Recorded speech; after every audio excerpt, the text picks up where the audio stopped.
LC won the Pro Tour, right? Oh, that's a completely different Pro Tour. Yeah, so sorry, yeah. That's Japan. Like, right. So Chapin didn't even play in that Pro Tour. Yeah. So what I meant is, like, but when you think of Curlpan, you think of Patrick Chapin.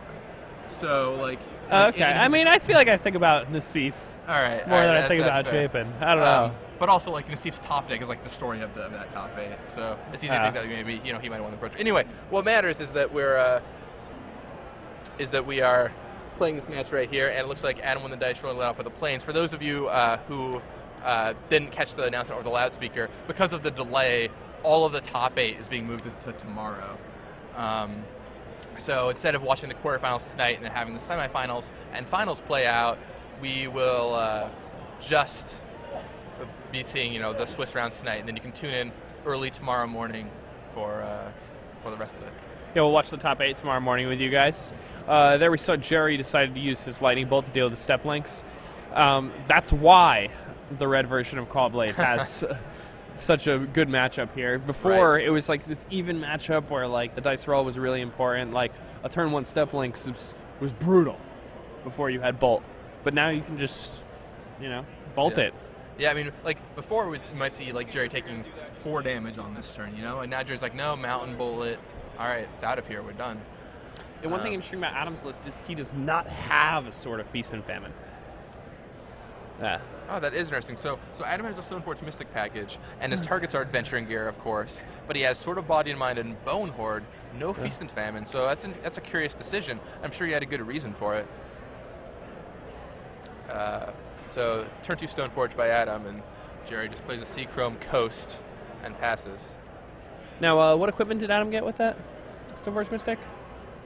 I didn't catch it. I think the camera might have been panned away.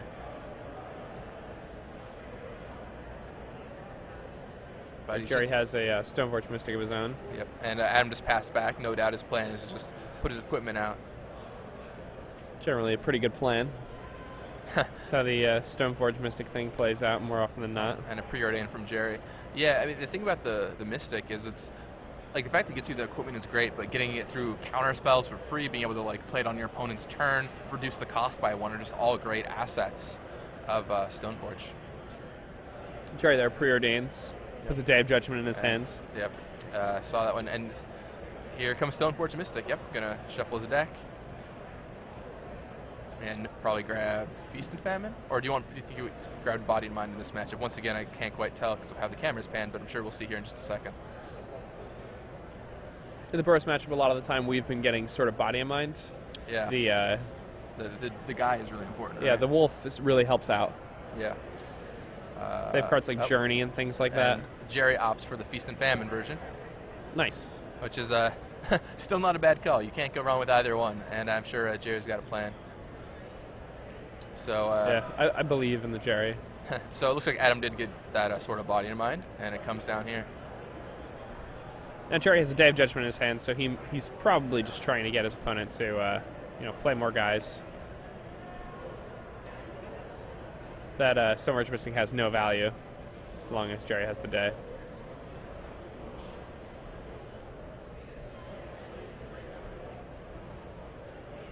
This one's stuck on 2 lands, which should, make you think that Gerry has a very solid lead here. He's going to Fate Seal. He's going to pass. Now Adam gets to connect here with a sword. He's going to mill Gerry for 10 cards. He's going to make a wolf. He could go out the Jace and put the Jace down to 2, but, unless he has a bolt or something to finish it off, it seems like that's kind of a questionable line of play. And, Adam really needs another land here. He's got Adventuring Gear. So he really needs another land. Okay, so looks like he has one. He's might just been saving. It. Boom. All right, Terramorphic Expanse. It's cracking it. That's a lot of damage. He's coming in for 7. That thing is 7 power. Yeah, I think Gerry's going to take the hit here and not the Jace, would be my prediction. So, yeah, 7 power, plus you get a wolf and milling cards. I mean, we just had Mike Flores in here talking about how milling cards is really good against the Caw-Blade deck. Obviously, it's different if you're playing a beatdown deck, but still, you get some of the Squadron Hawks out of their deck. It could be a huge hit to their game plan. I think it's also something that has a lot less importance than he necessarily was putting into it. Sure. I think it's I think it's something that happens to be decent sometimes, not something that's completely backbreaking. Right, when you hit it correctly. So let's see, Mill's an Inferno Titan. See, is that a Day of Judgment, 2 Gideons, Preordains, Spell Pierce, and 1 Squadron Hawk, it looks like. Think you get single Hawk out of there? Yeah, I think you got 1 Hawk. And that 2/2 Wolf comes down. So Gerry's sitting on 13 life, but he managed to untap with an active Jace. So yeah, that's I mean, Gerry's going to have a turn where he goes Brainstorm with Jace, Day of Judgment. Yep. Aren't those the best turns? Anytime we're untapped with Jace is a good turn in my book. Yeah. You know, I'm brainstorming. My opponent has nothing in play. Next turn, I'm going to brainstorm again because I just cast Day of Judgment.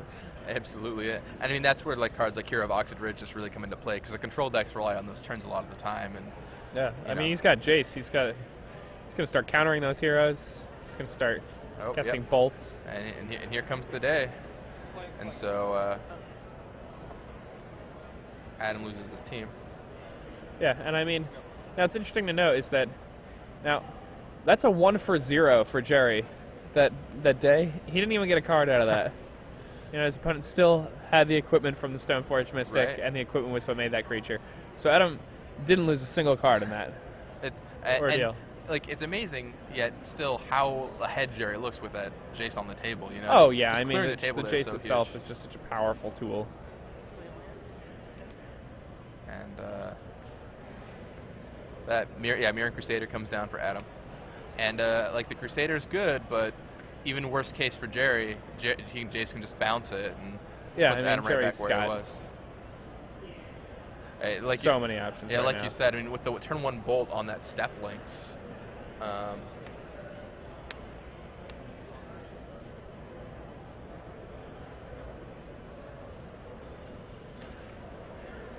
like this play by Gerry. He has to bounce the Mirror Crusader. Yep. I mean, it's a really efficient way of dealing with it, because if Adam just replays the Mirror Crusader, like, that's so good for Gerry.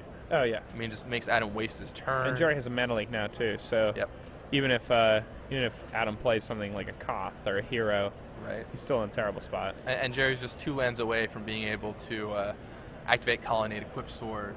Yeah, and then start bashing and untapping his lands. Right, and then he takes the Aggressor. And when we saw Brian Kibler play this deck in San Jose, I mean, he really kept talking about how you just want to be the aggressor, and especially with the addition of the swords to the deck, being aggressive is so crucial. Being able to switch your modes of play.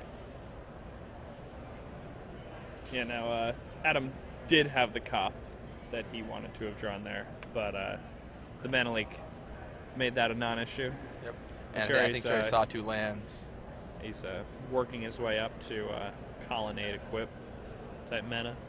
Yep. So let's see, he's got another mana leak. He just drew off that Jace. And even as another Jace, so if he gets to the point where he needs to bounce something, he could bounce something and then replay Jace and brainstorm on top of it. Yeah, absolutely. This game is quickly running out of Adam's favor. And I mean, just that 1 lightning bolt on that step links was such a big deal. I mean, because that alone saved Gerry, I don't know, 8 points at least, probably, of damage. Yeah, I mean, that was the whole strength of the Bros deck over the Caw-Blade deck at the Pro Tour in Paris. Was the option of sticking something like a Seplinx or a Goblin Guy, and just getting in underneath the Caw-Blade deck, because the Caw-Blade deck against decks like that really wants to play its cards like Gideon. It really needs to assemble these sword combos. And Squadron Hawk gets countered by a mana leak, but a second Hawk to follow it up by Adam. He's going to search out some more.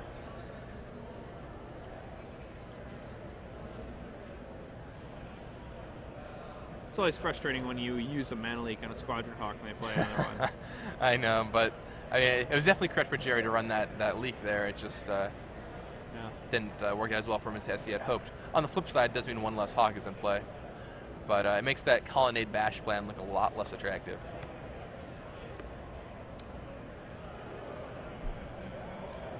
I mean, he's getting another brainstorm. You can't really. And shuffle the good old shuffle your deck, brainstorm. I mean. Yeah, I mean, Gerry doesn't look to be in any sort of trouble here.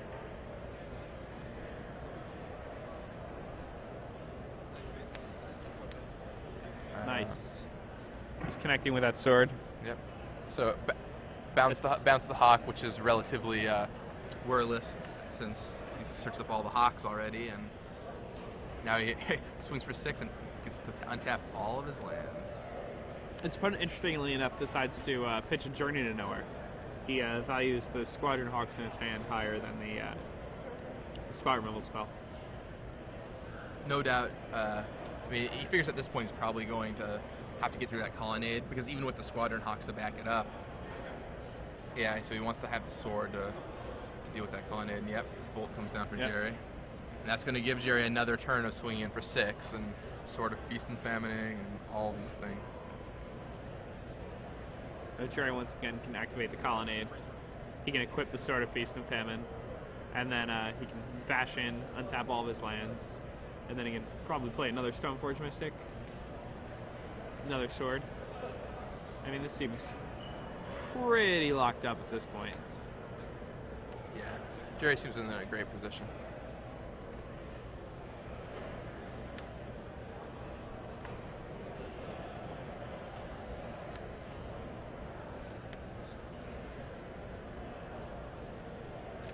I mean, Adam still has a lot of cards, though.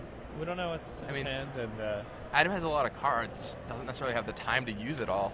And then here comes down another Stoneforge Mystic and a Squadron Hawk. Gerry grabs his other 2 Hawks. That's pretty powerful. Yeah, it's gonna be a rough. I don't know. I can't think of many lines of play where Adam's able to pull this one out.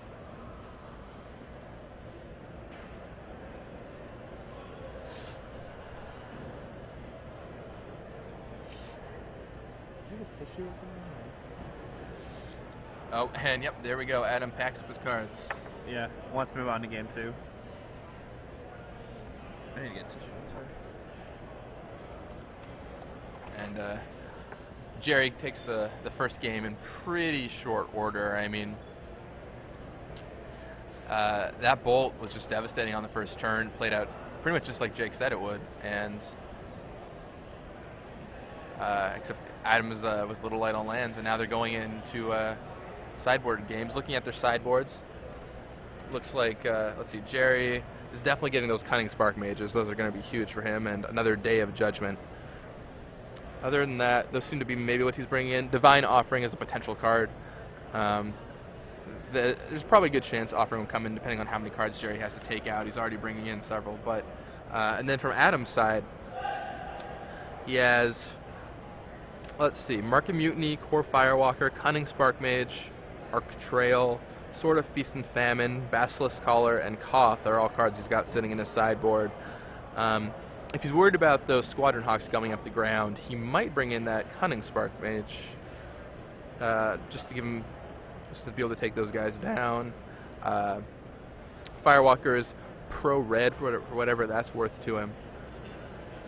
I don't know if Arc Trail makes it. And so the sword's in his sideboard of Feast and Famine, so he might want that potentially. Seems good in the control match. So we didn't know the notices before, but the sword, Jake, is in the sideboard. So that's an interesting choice. That's an interesting choice. Yeah, I'm surprised he chose the Body and Mind main. Yeah, so you think he's going to be boarding it in for the control matchups, or what do you think that's there for? I'm not sure. Now, it's interesting. Like, Adam could very well move to a Cunning Spark Mage plan post-board. I think that's what a lot of these people have been doing. So I don't know if you really want the sword, because then you're going to want to search for a collar. Now, he doesn't know that Gerry's on a Linvala plan post-board. Let's see, does Gerry have 2 or 3 Linvalas? Just 2 Linvalas. 2. So his list is identical to Drew Levin's. Yes. Okay. When I spoke to him on Thursday, he still had 3. I'm wondering, found the nod. Now, post-board, this seems like it just gets better for Gerry, right? Yeah, I mean, those Cunning Spark Mages are just going to be brutal against Adam. I mean, on the draw, it could just be too little, too late. That's very much true. I mean, if he hits a fast draw of Goblin Guide, a turn 1 step links into a turn 2 Goblin Guide, right, with a bolt or something like that. You can't do that because it's impossible to have the right lands to do that. But I mean, just so long as you have an aggressive start and your opponent does not have a lightning bolt, it doesn't matter if they have a Spark Mage. by the time they actually, do anything like relevant, like play the Spark Mage, like you've already dealt them like 13 or 14 damage, and it's easy to just reach over the top with the last few points. Yeah, I mean, I think one of the big hinges of this matchup is just if Gerry has a Bolt in his opener. I mean, that seems so incredibly good for him in the first game. And just so you know, Gerry's deck is identical to his deck from last weekend, except he has found room for a single Inferno Titan over a Day of Judgment in his main deck list. The Linvalas he didn't have last week, right? Oh, I'm talking about the main deck. Oh, just the his main deck. His main deck is identical, +1 Inferno Titan. His sideboard, he found room for Linvalas.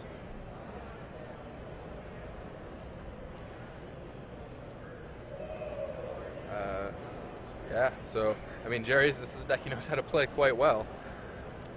And I think Gerry knows how to play every deck so well. He's just always that main deck Inferno Titan is throwing mastery around.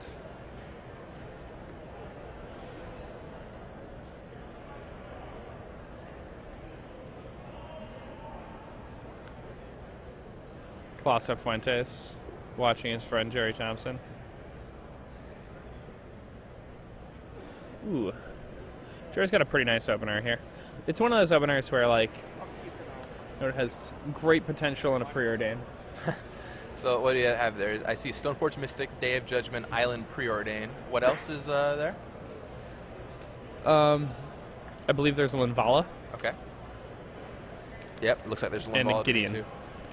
That and it looks like we have a Goblin Guide opening. Yep, here comes Goblin Guide, and digs Gerry to another land. Something that's pretty good. Gerry's gonna have to discard in his end step here. He draws another land too. Unless he drew like a red source and a lightning bolt. Did not occur. And Preordain happens. Looks like, is that 2 more lands? It is 2 more lands. So he definitely wants to set a land on top so he gets a free draw from the guide, right? Yeah, I mean, it's definitely going to put 1 on. Ooh. Oh, and he draws that mountain. That's interesting.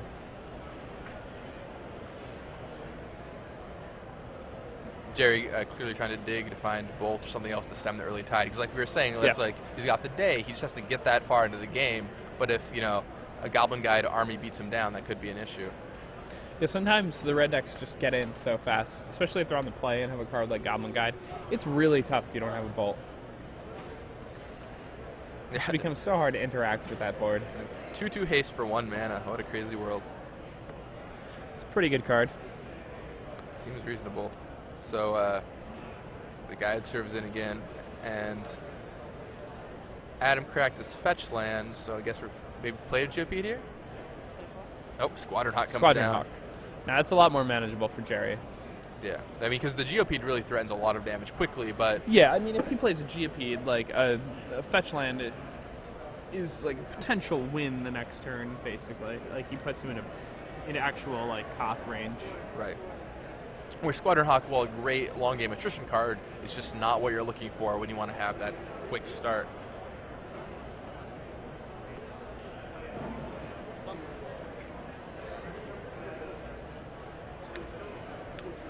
and here, Gerry quickly lays that Stoneforge Mystic out there. And he finds a Basilisk Caller, which, even without a Spark Mage active, can still gain him some life and Death Touch away a Goblin Guide or something similar.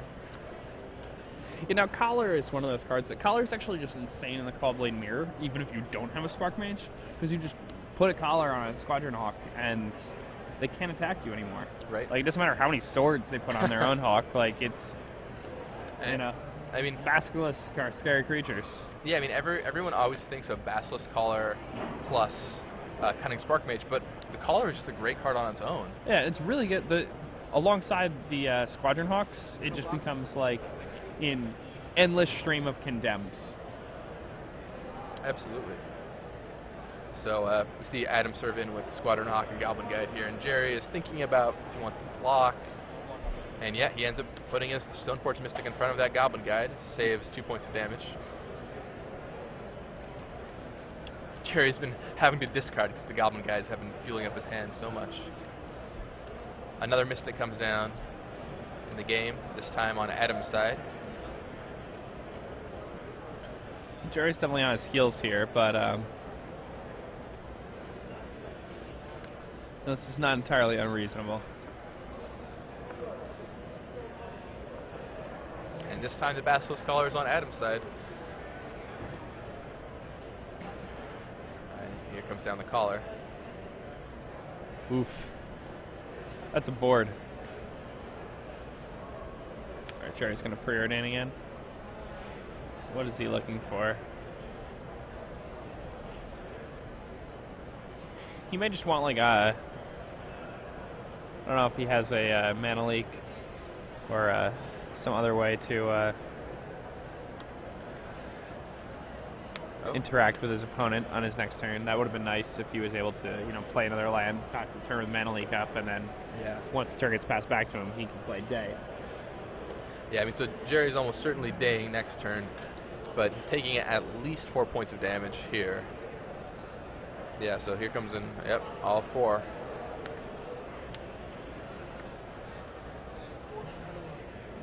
And that'll put Gerry down to 11. And then Adam cracks his land. Could we potentially see a Koth this turn? That's going to be pretty rough. If Gerry's forced to he day, definitely didn't have a Koth because he would have played it before combat. Cracked for 4. I think that's the play that you would make in that situation. It's possible he could be trying to go for the ultimate here, but... Well, isn't it still good to play before combat if you're going for the ultimate? Right, yeah, that's true. Yeah, no, you're right. Yeah, it's definitely not Koth. Unless, no, there's absolutely no reason why. It's probably not a 4-drop. It could be like another Mystic, something like that. Okay, so yeah, he's just going to game out another Hawk. Okay. Yeah, another Mystic would be nice because he could, Stoneforge in the equipment he gets with the one that's not summoning sick. So Gerry draws Cunning Spark Mage, which is going to be huge for him post. Yeah, I mean, now Gerry's got this. Yeah, it's a great situation for him. No, I mean, his land that comes into play tapped, it's all but locked up at this point. I mean, so hard for Adam at this point. Yeah, I mean, alright, so taps 3, and there's a Spark Mage with a collar. That I guess will help stem the tide of Gerry's Spark Mage collar, but the Spark Mages are still going to trade up at worst. But I'm sure Gerry's considering his options. He'd love to find a way to kill that Spark Mage, and he's got a Gideon. Well, I mean, he can just play Gideon. And yeah. Yep, and he's going to be +2. You have to attack me. And then it makes it pretty good to kill that Spark Mage next turn with the Gideon's -2 ability. He has to use the Spark Mage main phase, which, one may think, well, now Gerry can shoot that Spark Mage on his next turn with Gideon, but he doesn't even have to. He can just play his own Spark Mage, and Adams is tapped, so... Yes. Yeah, Gideon's really interesting. It slows down that Spark Mage, or not necessarily slows down. It forces the Spark Mage to use the sorcery speed. Yeah. Which, makes the Spark Mage lose the Spark Mage war. Definitely. Also, just once again, it allows it to be killed by Gideon. I think Gerry will likely go for the Spark Mage on Spark Mage plan here, depending on what Adam plays. All right, so here comes another Squadron Hawk.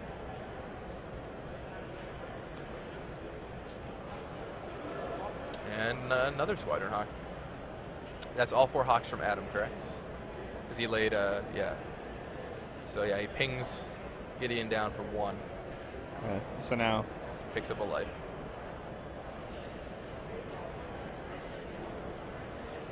Gideon will go back up to 8.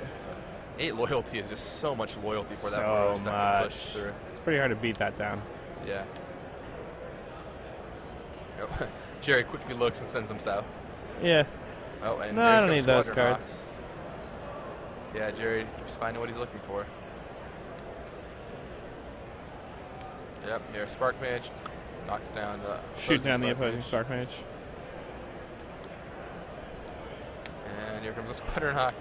Yeah, this... And Gerry's full of gas again. Yeah, this is looking so good for Gerry.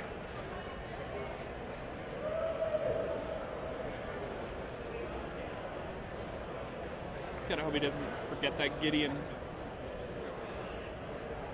Yep, the Gideons. Let's see, I'm looking at Adam's deck list. I mean, so he bolts down that Gideon, which I guess is a good start to killing it. I'm trying to think what a good card to draw here would be. Hero of Oxid Ridge could be an okay play by Adam. Yeah, I mean, the one rough part about Hero of Oxid Ridge is that, like, He's still just got to like crack everything at the Gideon, and then he just really opens himself up to like a second day. Right. I mean, and he knows Gerry's played like so many preordains and things like that. yeah, it's just really hard. I mean, Adam is 1 card, and Gerry, okay, Arc Trail. So he did work in the Arc Trails. That was really good there. Knocks down that Spark Mage. Huh. Opts to not equip that collar. And yeah, it just passes. And Gerry is pretty firmly in control of this game here. It would take quite the series of top decks from Adam. He could still do it. I mean, Gerry can just keep pumping this Gideon at this point. Yeah, but it's... I'm trying to see what's in Gerry's hand. He's got a Jace, for sure, and a couple lands.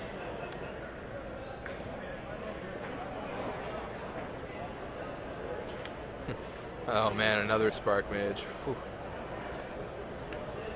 And Adam is out of cards. This seems like a rough situation. Trying to figure out a sequence of plays. But it does not look particularly likely, even if Adam were to draw every card he could want in order. I mean, Gideon locks it up sometimes. What a powerful effect on the board. You have Gideon and he just, you have to attack him every single turn. He makes your Spark Mage just useless. Yeah, I mean, just goes to show, things are looking maybe a little rough for Gerry early on, and then, just a couple preordains later, he found the cards he was looking for. Yeah, and I mean, Adam, luckily for Gerry, had a Squadron Hawk instead of a Bladed GAP on turn 2, and he was able to save a lot of damage there. Okay, so another Arc Trail off the top for Adam. Helps stem the tide a little, but yeah, that's going to take that guy down. And Gideon can honestly just start coming in for 6 here. Yeah, I mean, he could even lifelink it up. Yeah, just give Gideon a collar, right, and gain 6 life. That seems pretty likely what's going to happen on the next attack step. Pretty good to me.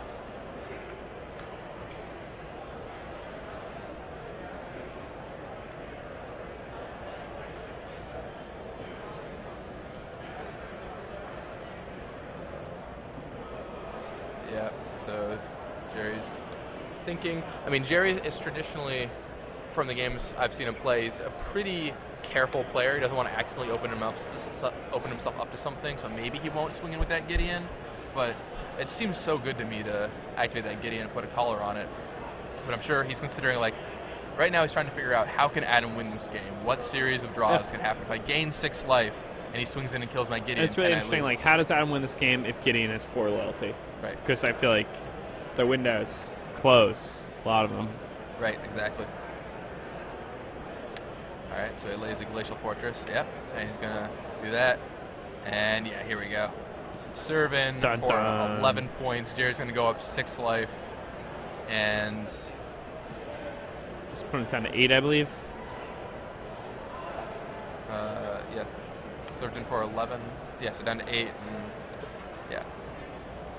And yeah, there is the hand. And Gerry takes a match, advancing to 3-0 with his new take on Cobblade. We could see a repeat performance. I mean, I wouldn't be surprised. He's an excellent player. The deck's really well built. As I said, yeah, the Burrow Smash is great for Gerry. Yeah. He is very much in control there.